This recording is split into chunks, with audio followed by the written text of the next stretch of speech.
Assalamualaikum warahmatullahi wabarakatuh. Hai semuanya, perkenalkan nama saya Cut Aisyah Dina dengan nomor induk mahasiswa 20022138. Saya adalah mahasiswi angkatan 20 dari jurusan Pendidikan Guru Pendidikan Anak Usia Dini, Fakultas Ilmu Pendidikan, Universitas Negeri Padang. Pada kesempatan kali ini, saya akan menjelaskan materi pembelajaran pada anak usia dini.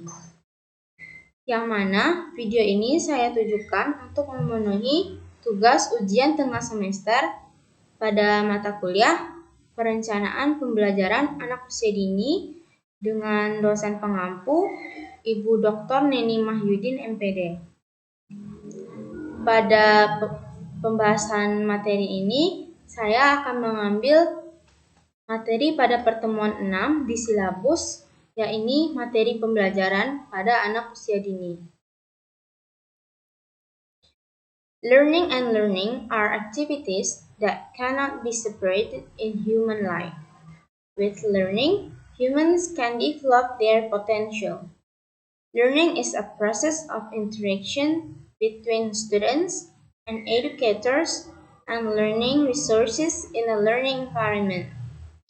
Learning is essentially process, namely the process of regulating, organizing the environment around students so that they can grow and encourage students to carry out the learning process. The process in learning is characterized by the existence of educational interaction that occur, namely interactions that are aware of the purpose.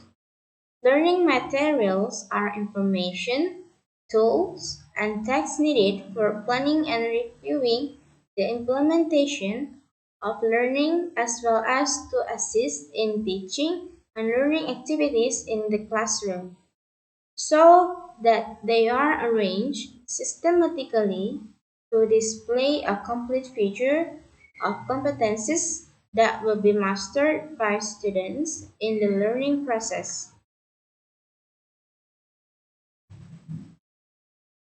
Learning material is a set of teaching materials or teaching materials to support teachers or trainers in teaching and learning activities, which are arranged systematically to meet predetermined competency standards.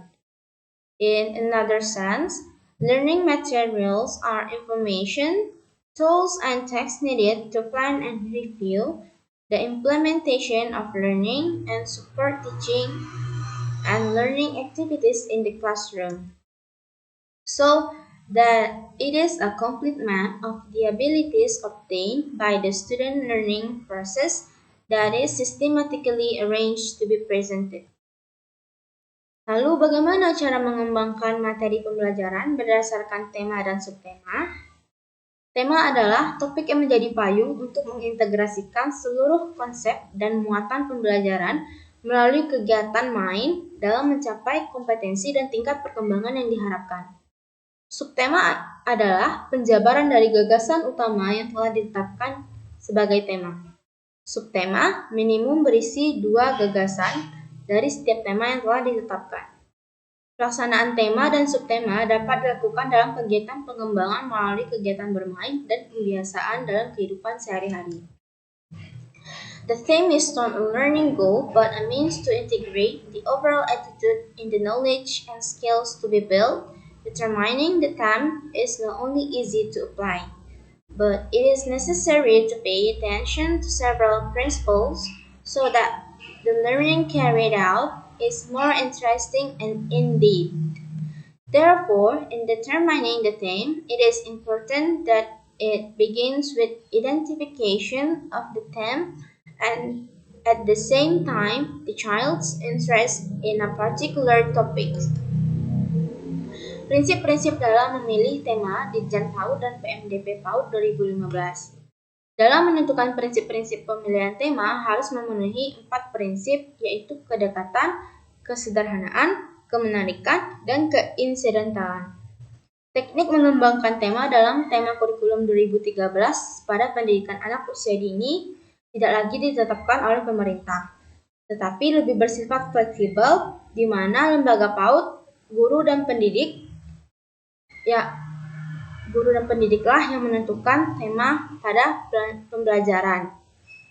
Teknik pemilihan tema dapat dilakukan dengan 2 tahap, yaitu pertama merumuskan tema-tema dan kedua menentukan objek tema. Berikutnya adalah langkah-langkah mengembangkan tema dan subtema pada pendidikan anak usia dini. 1. Pilihan tema. Langkah pertama yang harus dilakukan pendidik adalah menetapkan tema, apa yang akan dipakai, serta memfasilitasi kegiatan belajar anak. Bila akan menggunakan tema yang ada di pedoman guru, maka pilihlah tema yang paling dekat dengan kehidupan anak, serta yang menarik minat anak dan memungkinkan dilakukan oleh guru. Menentukan sebuah tema yang akan dipakai penting dilakukan sebagai persiapan agar pendidik tidak hanya menyiapkan diri, tetapi juga menyiapkan alat dan bahan-bahan yang sesuai dengan tema. Contohnya, tema yang dekat dengan kehidupan anak adalah tumbuhan. Kedua, mengembangkan tema menjadi subtema. Setelah tema ditetapkan, cobalah mengembangkannya menjadi sub-subtema. Subtema artinya bagian yang lebih khusus dari sebuah tema.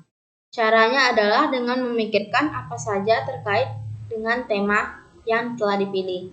Contohnya pada tabel ini, tema yang dipilih adalah tanaman. Lalu subtema yang dapat dikembangkan seperti pisang, bayam, kentang, melati, ataupun kunyit. Ketiga, menentukan subtema yang akan digunakan.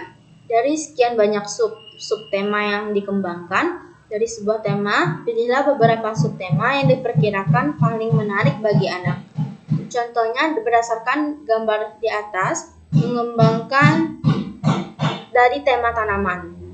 Bahasan tentang tanaman buah terdiri dari buah pisang, mangga, pepaya, dan jeruk.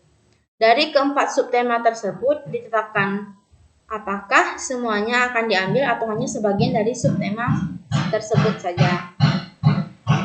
Dari materi yang saya jelaskan tadi, maka dapat saya tarik kesimpulan bahwa teaching materials is a set of teaching materials or teaching materials to support teachers or trainers in teaching and learning activities, which are arranged systematically to meet predetermined competency standards.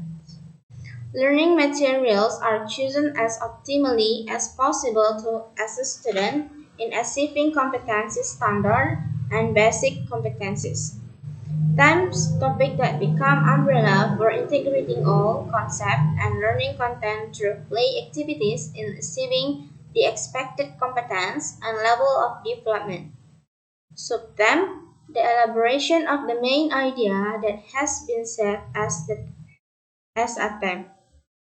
The minimum subtheme contains 2 ideas from each predefined theme. Jadi, sekian materi yang dapat saya sampaikan. Salah dan kurangnya mohon maaf.